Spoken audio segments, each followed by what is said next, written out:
Hello friends, अगर आपका stomach blotted है तो ये वीडियो आपके लिए है। अगर आप कॉन्स्टिपेटेड है तो ये वीडियो आपके लिए है। अगर आपको एसिडिटी है तो ये वीडियो आपके लिए है। और अगर आपको स्टमक से रिलेटेड कोई भी प्रॉब्लम फील हो रहा है तो ये वीडियो आपके लिए है। कोविड-19 के बाद लाइफ जैसे रुक सी गई है और इससे ज्यादा रुक गया है हमारी बॉडी का सिस्टम। आज मेरे पास काफी सारे लोगों के ये फोन कॉल्स आ रहे हैं, मैसेजेस आ रहे हैं कि स्टमक का बहुत इश्यू आ रहा है। My dear friends, this is Manish Luthra, the founder of Bliss Detox Care from Ahmedabad. आज हम बात करने वाले हैं कुछ डाइजेशन से रिलेटेड प्रॉब्लम्स। मेरे हाथ में कोलन का ये स्ट्रक्चर है। आज हम कोलन पे बात करेंगे, किस तरह से हमारा डाइजेस्टिव सिस्टम बिगड़ जाता है, उसके कॉजेज पे, और हम उसको किस तरह से रिस्टोर कर सकते हैं और उसका प्रिवेंशन कैसे कर सकते हैं फ्यूचर के लिए, उस पर बात करेंगे। सबसे पहली बात फ्रेंड्स, मैं पहले भी ये कह चुका हूं कई बार कि हमारी आंतों के, हमारे पेट के दांत नहीं है, इसलिए ये बहुत इंपॉर्टेंट है हम जो भी खाना खाएं उसको अच्छे से चबाएं। जब तक खाना अच्छे से चबा के आप अंदर नहीं लेके जाएंगे, स्टमक की प्रॉब्लम्स कभी भी खत्म नहीं होगी। और अगर काफी सारे लोगों को ये शिकायत है कि इनकी स्टमक की बहुत सारी प्रॉब्लम्स है, तो कहीं ना कहीं उनका चबाना इज वेरी इंपॉर्टेंट, कि वो खाना अच्छे से चबा नहीं रहे। या फिर आप खाना खाते टाइम या बात करते हैं तब बहुत सारी एयर भी आप खाने के साथ अंदर ले जाते हैं, जो अंदर जाके गैस बन जाती है। तो इन सब चीजों का ध्यान रखना बहुत ही ज्यादा जरूरी है। फ्रेंड्स, हमारा खाने का सिस्टम कैसे है? जब हम खाना खाते हैं, हमारी स्टमक में जाके वो खाना डाइजेस्ट होता है, जो एसिड्स हमारी स्टमक के अंदर है उसको डाइजेस्ट करते हैं। बट हमारा लंबे टाइम तक ना खाना या फिर बाहर की चीजें खाना, अब लॉकडाउन के दौरान या फिर कोविड के दौरान अभी ज्यादातर खाना हम घर पे खाते हैं और हम लोग इमोशनल लोग हैं।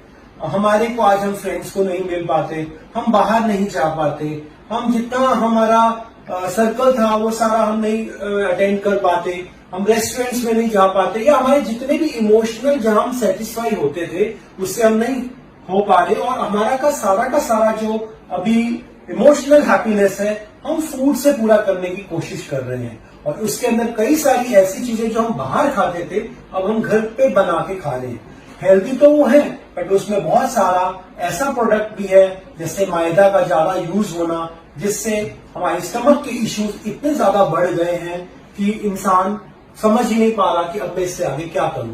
पहले आपकी बॉडी मूवमेंट्स ज्यादा रहती थी, आप जिम्स जा सकते थे, वेलनेस सेंटर्स जा सकते थे, नेचुरोपैथी में अपने जाके कई सारे ट्रीटमेंट्स करवा सकते थे। बट आज हर जगह जाने में बहुत डर लगता है। तो ऐसा तो क्या करें जिससे हमारी ये स्टमक रिस्टोर है? तो वो समझने से पहले आपको ये समझना है कि ये हमारी स्टमक बिगड़ती कैसे है।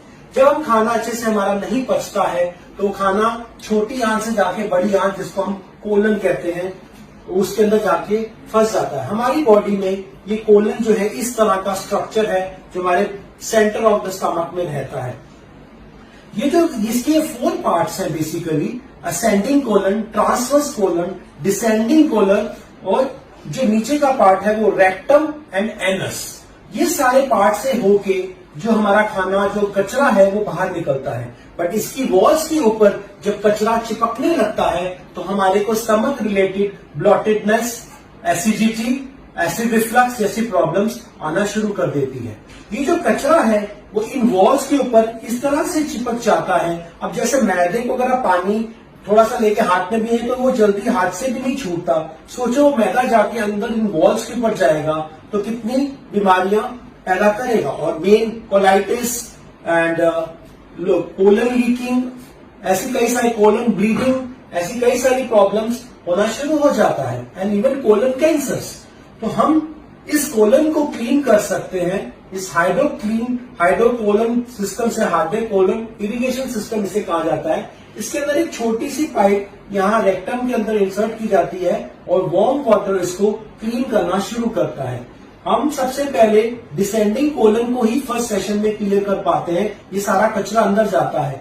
20 to 30 लीटर्स ऑफ वाटर, जो 1-1, 2-2 लीटर के हिसाब से अंदर जाएगा। आप उसको होल्ड करेंगे और रिलीज करेंगे और उसके साथ कचरा, अब जो निकलने वाला जो कचरा है वो अलग अलग कलर का होता है, जैसे ग्रीनिश है, येलोइश है, डार्क ब्राउन है, ब्लैक है। उससे हमें पता चलता है कि अंदर की जो कंसिस्टेंटनेस है वो कितनी पुरानी है और आपकी बॉडी कितनी अल्कलाइन है या एसिडिक है।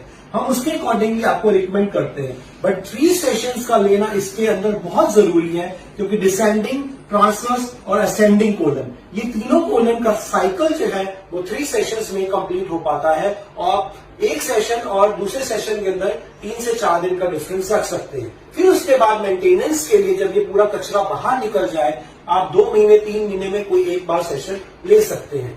ये सारा कचरा निकलने से जो आपकी एसिडिटी की प्रॉब्लम है, गैस की प्रॉब्लम है, पाचन की प्रॉब्लम है, या फिर डायरिया है काफी सारे लोगों को कि खाना पचता नहीं है, तो वो भी दूर होना शुरू हो जाता है। इसके साथ साथ हम हाइड्रोकोलन थेरेपी के साथ साथ इंफ्रारेड डिटॉक्सिफिकेशन भी साथ में क्लब अप करते हैं, जो रिस्पॉन्सिबल है आपके ब्लड सर्कुलेशन के लिए। वो आपकी मसल्स को रिलैक्स करता है, बॉडी ऑर्गन्स को रिलैक्स करता है और ऑर्गन्स को मैक्सिमम ब्लड सर्कुलेशन देता है, जिससे कि वो रिलैक्स हो जाती है और जो इसके अंदर कचरा जो रुका हुआ है वो कोलन में आ जाए और वो आपकी जब हम सेशंस करें तो वो निकल जाए। फर्स्ट सेशन के बाद सेकंड सेशन का जो टाइम है वो 4 to 5 डेज या मैक्सिमम 1 वीक तक जा सकता है। यहां से डिसेंडिंग कोलन के क्लीन होने के बाद जो कचरा यहां फंसा हुआ है वो धीरे धीरे मूव करना शुरू करता है, क्योंकि ये पूरा कोलन जो है लगभग 5 to 6 फीट लंबा है। इसके बीच में स्मॉल इंटेस्टाइन्स भी होती हैं और ये जो है इसको हम छोटी आंत कहते हैं। इसकी साइज के अकॉर्डिंगली हम इसको बड़ी आंत कहते हैं। बेसिकली जो छोटी आंत है वो 12 फीट लंबी है और बड़ी आंत जो है वो 6 फीट लंबी है। बट इसका साइज का जो डायामीटर है वो बड़े होने के कारण हम इसको लार्ज इंटेस्टाइन कहते हैं या फिर कोलन कहते हैं। बेसिकली ये बाथिंग द सिस्टम, मतलब बाथिंग ऑफ योर बोवल्स, ये पूरे इसको क्लीन करने का, जैसे हमारी वॉशरूम में ब्लॉकेजेस हो जाती है तो हमें उसे क्लीन करना पड़ता है। इसी तरह से अगर हम उसको नहीं क्लीन करें तो वहां पे गंदगी, कीड़े, स्मेल आनी शुरू हो जाती है। इसी तरह से जब हमारा कोलन क्लीन नहीं होता तो हमें बीमारी आनी शुरू हो जाती है। तो फ्रेंड्स, आप इसके लिए आ सकते हैं, विजिट कर सकते हैं, अपॉइंटमेंट ले सकते हैं। जो कोविड नॉर्म्स है हम उसको फॉलो कर रहे हैं। यहाँ पे प्रॉपरली सैनिटाइजेशन प्रॉपरली होता है और आपको एक टाइम में एक ही इंसान को यहाँ पे ट्रीटमेंट दिया जाता है। So I welcome you to get your stomach stronger, क्योंकि ऐसा कहा जाता है अगर आपकी स्टमक सही है तो आप सभी रोगों से मुक्त हैं। और ये वक्त बहुत जरूरी है आपकी इम्यूनिटी पे काम करने के लिए। अगर आपका स्टमक स्लगिश है, कोलन स्लगिश है, तो आपको इम्यूनिटी की प्रॉब्लम आएगी। और ये अगर स्लगिश टॉक्सिन्स हाई हो जाएंगे वो आपके वापस ब्लड में एंटर करेंगे, जिससे आपको रैशेस, ये white heads, black heads, allergies, ये जितनी भी प्रॉब्लम्स हैं ये सब कहीं ना कहीं से रिलेटेड है। और जिन लोगों को बैक पेन्स, जॉइंट पेन्स हो रही है, तो ये वही गैस है जो ट्रैवल करके अंदर आपकी आर्टरीज में से वहां पहुंच रही है और जो सा भी एरिया वीकन है उसके ऊपर टाइटनेस आ रही है गैसेस के कारण। और अभी जो ये मानसून का सीजन है, इस टाइम पे स्टमक की गैसेस ज्यादा बनती हैं स्टमक के अंदर और जो ज्यादा तंग करती है। तो ये राइट टाइम है अपने कोलन को क्लींस करने के लिए, कोलन इरिगेशन के लिए। So I welcome you at bliss detoxification. Come and get yourself cleansed. Thank you very much.